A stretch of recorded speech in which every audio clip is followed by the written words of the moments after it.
Port ബ്ലെയറിൽ നിന്ന് ഹാവ്ലോക്കിലേക്കുള്ള യാത്രയിലാണ് ഞാൻ. നോട്ടിക്ക, മക്രൂസ് അങ്ങനെ 2-3 ഇത്തരത്തിലുള്ള കാറ്റമറാൻസ് ഇവിടെ അവൈലബിൾ ആണ്. ഈ കാറ്റമറാൻസ് എന്ന് പറഞ്ഞാൽ വളരെ ഹൈ സ്പീഡിൽ കടലിലൂടെ നമുക്ക് യാത്ര ചെയ്യാൻ പറ്റുന്ന വളരെ കംഫർട്ടബിൾ ആയിട്ടുള്ള ചില കപ്പൽ പോലത്തെ സർവീസാണ്. വലിയ സീറ്റിംഗ് കപ്പാസിറ്റിയാണ്, എന്നാൽ വളരെ കംഫർട്ടബിളാണ്. ഞാനവിടെ ട്രാവൽ ചെയ്യുന്ന സമയത്തൊന്നും ഈ കാറ്റമറാൻസിനകത്ത് ആർക്കും സീ സിക്നെസ്സോ പ്രശ്നങ്ങളോ ഒന്നും ഞാൻ കണ്ടില്ല. കാരണം ഒരു തരത്തിലുള്ള ചാഞ്ചാട്ടോ ഇളക്കോ ഒന്നും ഇതിനകത്ത് ഫീൽ ചെയ്യില്ല. വളരെ കംഫർട്ടബിളായിട്ട് നമുക്ക് അങ്ങോട്ടേക്ക് പോകാം. 1.5 മണിക്കൂർ യാത്രയുണ്ട്.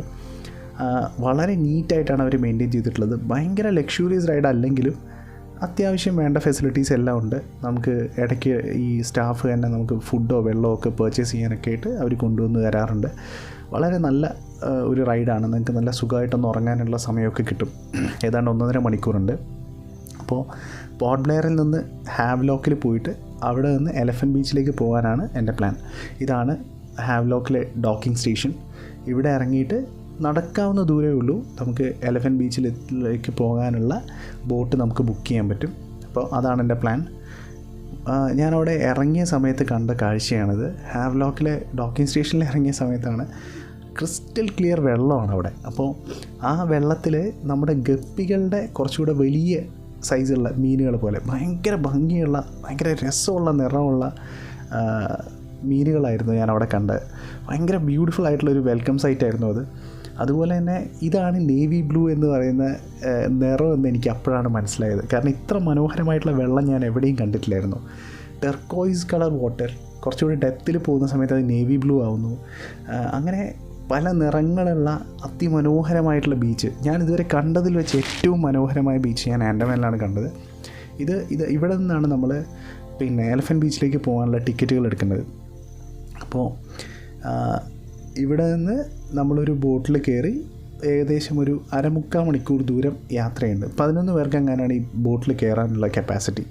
അപ്പോൾ ഞാനിവിടെ കയറുന്ന സമയത്ത് ഒരാൾ അപ്പുറത്തിരുന്ന് പൂജയൊക്കെ ചെയ്യുന്നുണ്ടായിരുന്നു. അവരുടെ എന്തോ ഓഫറിങ്സ് ഒക്കെ ചെയ്യുന്നുണ്ടായിരുന്നു. അങ്ങനെ ഈ കാഴ്ചകളൊക്കെ കണ്ട് ഈ ബോട്ടിൽ അങ്ങോട്ടേക്കുള്ള റൈഡാണ്. എലഫൻറ്റ് ബീച്ചിലേക്കാണ് യാത്ര.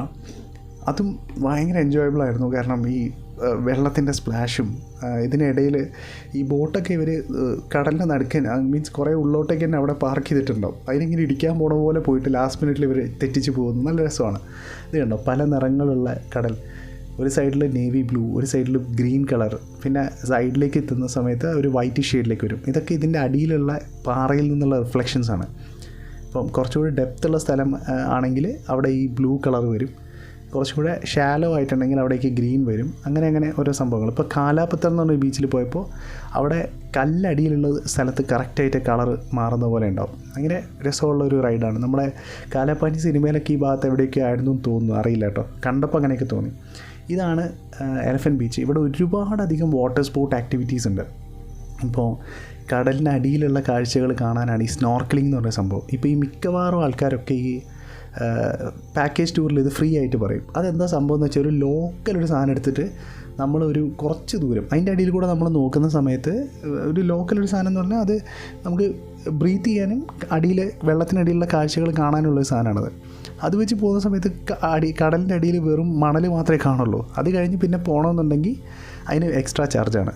വേറെ ഒരു കുറച്ചുകൂടെ നല്ല രസമുള്ളൊരു സ്നോർക്കലിങ്ങിൻ്റെ സാധനത്തിന് വേറെ എക്സ്ട്രാ കാശ്. അങ്ങനെയാണ്. അതുകൊണ്ട് അത് ഫ്രീ ആയിട്ട് ഈ ബോട്ട് റൈഡിൻ്റെ കൂടെയുള്ള സാധനമാണ്, കോംപ്ലിമെൻ്ററി ആണ്. അപ്പം അത് പറഞ്ഞ് നിങ്ങൾ ഒരിക്കലും അതിൽ വീണ് പോരുത്. അതിനകത്ത് പ്രത്യേകിച്ച് ഒരു കാര്യമില്ല. ഒരു സ്കാമാണത്. അതുപോലെ തന്നെ ഇവിടെ ഉള്ള ഈ വാട്ടർ സ്പോർട്ട് ആക്ടിവിറ്റീസ് എല്ലാം ഒരു സെറ്റാണ്. അതിനകത്ത് പ്രത്യേകിച്ച് ബാർഗെയിനിങ് ഒന്നും പോസിബിൾ അല്ല. പറഞ്ഞ പൈസയ്ക്ക് സാധനം ചെയ്യണം. പക്ഷേ നല്ല അടിപൊളി സംഭവമാണ് ഇവിടെ. ജെറ്റ് സ്കീ ഉണ്ട്. അതുപോലെ കടലിനടിയിലെ കാഴ്ചകൾ കണ്ടുപോകാൻ വേണ്ടി സബ്മറൈൻ റൈഡ് എന്ന് പറഞ്ഞ് അടിയിൽ ഗ്ലാസ് ഉള്ളൊരു സംഭവമുണ്ട്. അത് ഗംഭീരമാണ്. പിന്നെ ഒരു ബനാന റൈഡ് എന്ന് പറഞ്ഞിട്ടാണ്. അതാണ് ഈ കളർഫുൾ ആയിട്ടുള്ള കുറേ സംഭവങ്ങൾ. അതിന് പിടിച്ചിട്ട് ഇവർ ഭയങ്കര സ്പീഡിൽ പോകും. അതുപോലെ പാരഗ്ലൈഡിങ് ഉണ്ട്. അങ്ങനത്തെ ഒരുപാട് വാട്ടർ സ്പോർട്ട് ആക്ടിവിറ്റീസ് ഈ എലഫൻറ്റ് ബീച്ചിലുണ്ട്. ഒരു ടീമായിട്ട് നമ്മൾ ഫ്രണ്ട്സൊക്കെ ആയിട്ട് പോവുകയാണെങ്കിൽ അടിപൊളി സാധനമാണ് ഈ ബനാന റൈഡൊക്കെ. നല്ല രസമാണ്. അതിൻ്റെ മേലെ നിന്ന് വീഴുന്നൊക്കെ അടിപൊളിയാണ്. പിന്നെ ജെറ്റ് സ്കീ റൈഡ് അടിപൊളിയായിരുന്നു. പിന്നെ നിങ്ങളവിടെ ചെല്ലുന്ന സമയത്ത് ഈ റൈഡ് എന്ത് ചെയ്യുകയാണെങ്കിലും ഒരു 200 രൂപ 300 രൂപ കൊടുത്തിട്ടുണ്ടെങ്കിൽ അവിടെ ഒരു പ്രൊഫഷണൽ ഫോട്ടോഗ്രാഫർ നല്ല വീഡിയോസും നല്ല ഫോട്ടോസൊക്കെ എടുത്തു തരും. ആ ജെറ്റ് സ്കീയിലുള്ളത് പൊളിയാണ്. കാരണം ഇവരിങ്ങനെ റൗണ്ട് അടിക്കുമ്പോൾ ഉള്ള വേവിൻ്റെ മേലെ കൂടെ ഇവനിത് ജമ്പ് ചെയ്യിക്കും. ഗംഭീര സൈറ്റാണ്, അടിപൊളി സംഭവമാണ്. നിങ്ങൾ എന്തായാലും ചെയ്തു നോക്കണം. ഈ പിന്നെ ആ ചുവന്ന കളറിൽ കണ്ട സാധനമാണ് ഈ പിന്നെ അണ്ടർ വാട്ടർ സംഭവം. അതായത് കടലിനടിയിലുള്ള കാഴ്ചകൾ നമുക്ക് കാണാൻ പറ്റും സേഫായിട്ട്. ഒരു സബ്മറൈനിലിരുന്ന് കാണുന്ന പോലത്തെ ഒരു വ്യൂ ആണത്. ബോട്ടിൻ്റെ അടിഭാഗം ഗ്ലാസ് ആയിരിക്കും, അതാണ് സംഭവം. പിന്നെ പാരാഗ്ലൈഡിങ് ആക്ടിവിറ്റി, പാരാസെയിലിങ്, മറ്റേ അങ്ങനത്തെ സംഭവങ്ങളൊക്കെ ഇതിനകത്തുണ്ട്, ഇവിടെ ചെയ്യുന്നുണ്ട്. നിങ്ങൾക്ക് അതൊക്കെ എക്സ്പ്ലോർ ചെയ്യാവുന്നതാണ്. ഒന്നും ചെയ്തില്ലെങ്കിൽ ഈ ജെറ്റ് സ്കീൻ്റെ സംഭവം മിസ് ചെയ്യരുത്, അടിപൊളിയാണ്. പിന്നെ ഈ സ്നോർക്ലിങ്ങിൽ കുറച്ച് ഉള്ളിലോട്ടേക്ക് പോവുകയാണെങ്കിൽ, നിങ്ങൾ പൈസ കൊടുത്ത് ഉള്ളിലേക്ക് അവർ കൊണ്ടുപോവുകയാണെങ്കിൽ അടിയിൽ മറ്റേ പവിഴപ്പുറ്റും പരിപാടിയൊക്കെ കാണാൻ പറ്റുമെന്ന് പറഞ്ഞു. ഞാനതിന് നിന്നില്ല. പിന്നെ ഈ ഫ്രീ ആയിട്ട് ഉള്ള സാധനം ഒരു കാര്യമില്ലാത്ത സാധനമാണ് അത്. പിന്നെ എന്തോ വലിയ സംഭവമാണെന്നുള്ള തെറ്റിദ്ധാരണയിൽ നിങ്ങളത് പിടിക്കണ്ട. ഈ പാക്കേജ് ടൂറിലുള്ള എല്ലാവരും നമ്മളത് പറഞ്ഞ് പറ്റിക്കും, അത് പിടിക്കണ്ട, അതിൽ വലിയ കാര്യമൊന്നുമില്ല. പക്ഷേ മറ്റുള്ള ആക്ടിവിറ്റീസൊക്കെ നിങ്ങൾ ഡെഫിനറ്റ്ലി സൂപ്പറായിട്ട്